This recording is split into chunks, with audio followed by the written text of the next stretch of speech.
A Bíblia é um livro muito misterioso, pois nela é possível ler com antecedência o que acontecerá no futuro.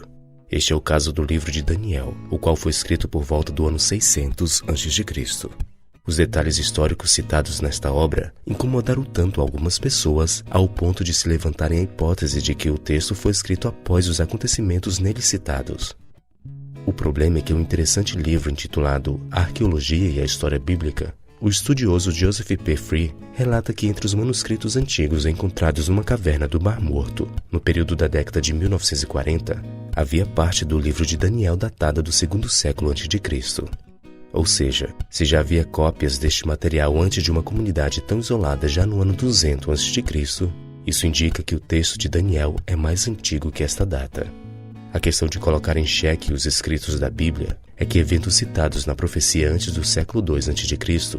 aconteceram exatamente como a profecia previu nos anos seguintes. Um dos casos impressionantes são os detalhes históricos citados no capítulo 7 de Daniel.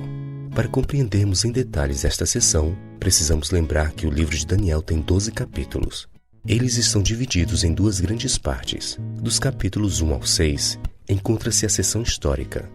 Dos capítulos 7 ao 12 está a seção profética. Esta segunda seção é composta por muitos elementos simbólicos e uma linguagem mais densa e metafórica. É interessante destacar que o capítulo 7 de Daniel contém uma relação direta com o capítulo 2. Na verdade, é a mesma mensagem de sucessão de reinos, porém contada com símbolos diferentes de uma nova perspectiva. No capítulo 2, Daniel apresenta os reinos através de metais que compõem uma grande estátua.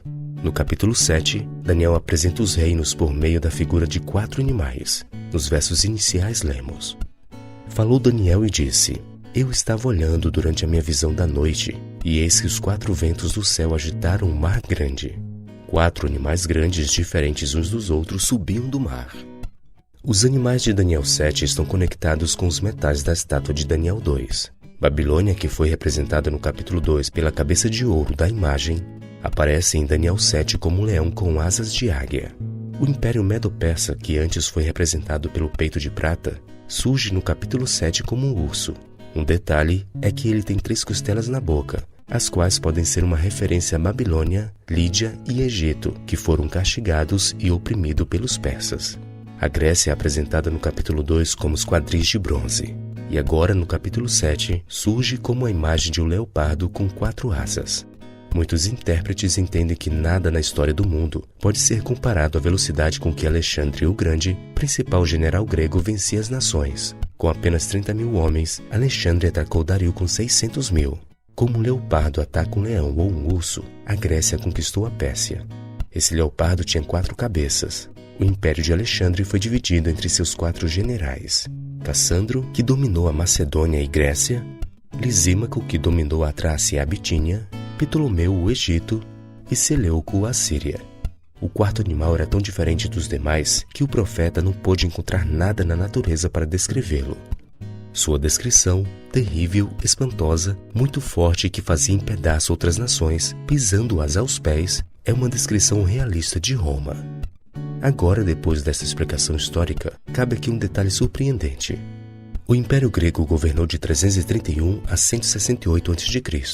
O Império Romano durou de 168 a.C. a 476 d.C.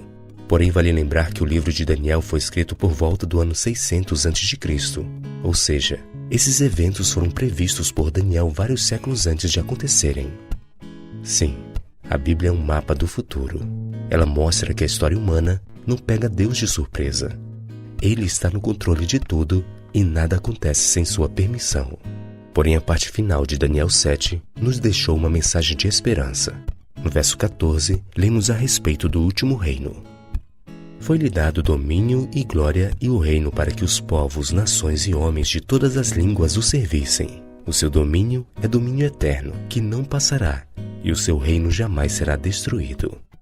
A mensagem profética é clara. Os reinos e as glórias deste mundo passarão, e o único império que será eterno é o de Jesus Cristo, o Rei dos Reis e Senhor dos Senhores.